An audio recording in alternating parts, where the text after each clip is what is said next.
And because we have been talking about Indigenous wisdom, Indigenous knowledge, and for thousands of years before what we consider modern civilization, the planet was populated by the Indigenous. And take a moment to connect with the pieces and parts of your Akash that hold Indigenous wisdom and knowledge. And as you connect to your Indigenous wisdom and knowledge, are there any messages that Indigenous self, that Indigenous aspect of yourself wishes to communicate with you? And you don't need to hear or feel the answer immediately, but just allow for the possibility of receiving communication from your wise, ancestral, Indigenous self. And now, allow yourself to release any ideas of expectations of how you will receive it, because that request is in the field and it will come to you as you need it. And right now, the message of Kryon is being delivered to you, and there is an answer for you to receive.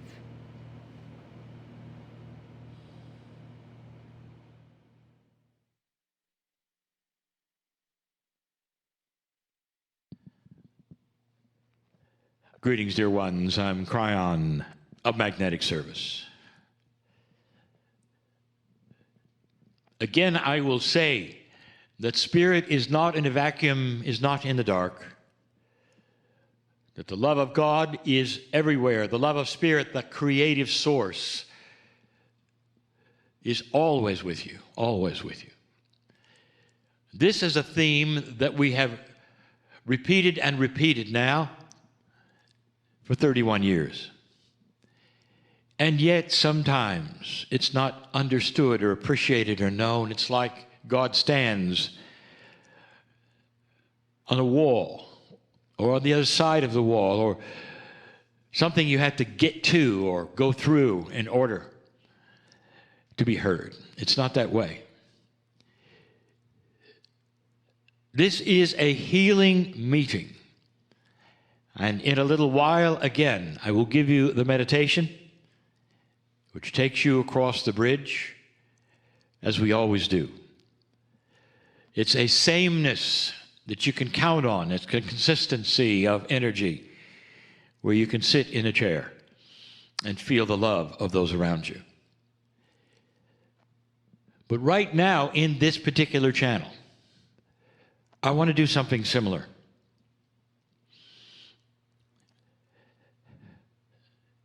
On the planet, at this moment, there are so many suffering.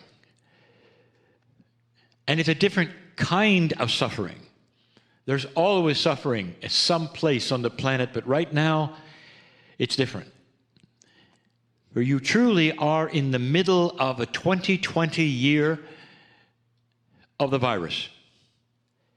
And in that, society has been disrupted.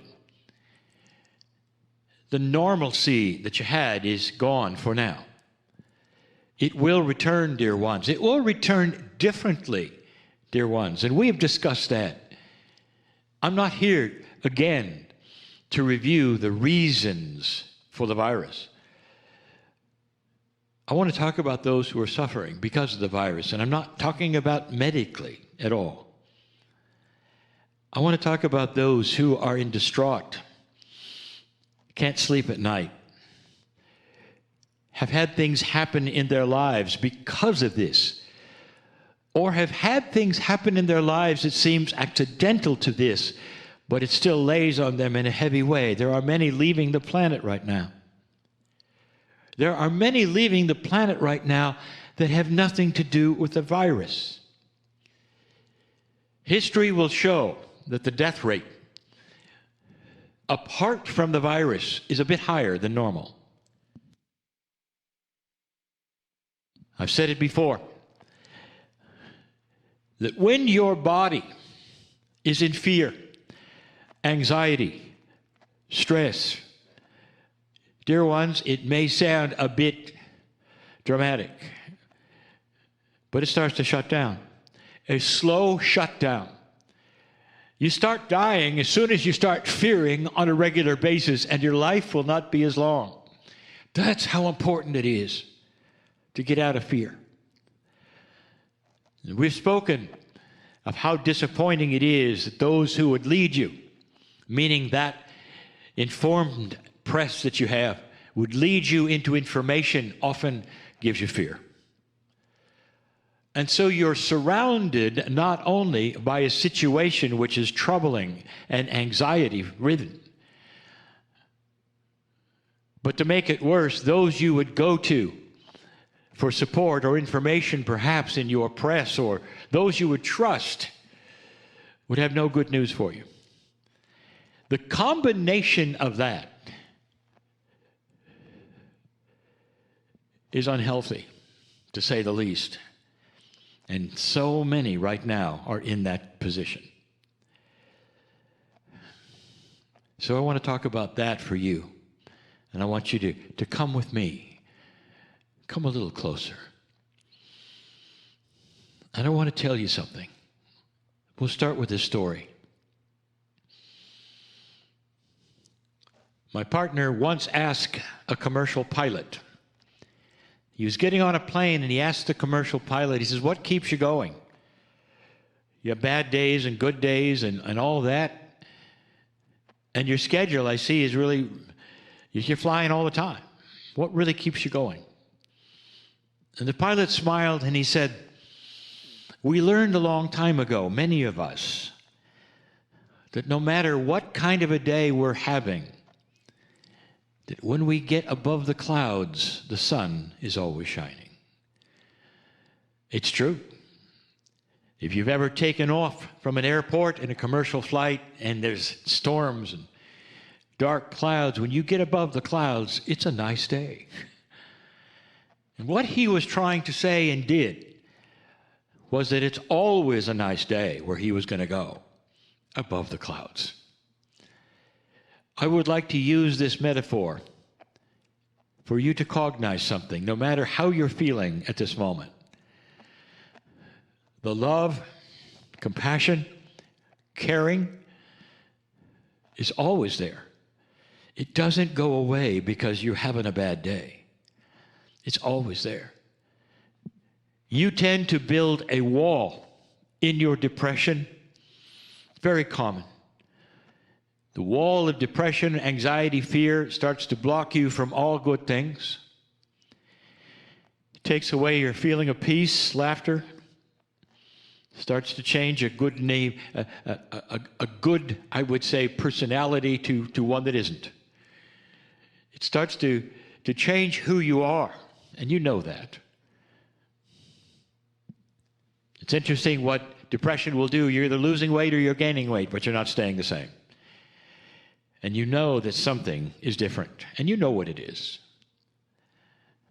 So let's go someplace, you and I, just for a moment. You're going to hear the circle of 12 just like you always did. But I want to give you something similar. As you just sit there, do you give permission for this anxiety, this fear, this lack of peace to change? Do you or not? You'll notice that at every single channel, whether it's crossing the bridge or that's just a meditation, the first thing we do is we ask you whether it's okay. And that is because there is a free choice that is needed. Gone are the days, dear ones, when you're simply going to sit in the chair and be visited by the angel of peace. You're going to have to say, I give permission. You're not going to have someone else do it for you, dear ones. You're going to do it yourself, but not with grand and great effort, no stairs to climb, just permission. Do you give permission to change right now, to find some joy where you didn't before? And if you do, let me take you there,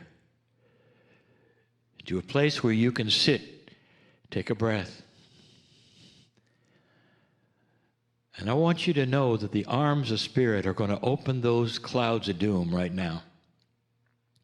Because you've given permission, you've also told your cellular structure that it doesn't have to go into dis-ease. It doesn't have to go into that place which is unhealthy. And it will start cooperating with you as soon as you've given permission, because now you sit in a place that you didn't before.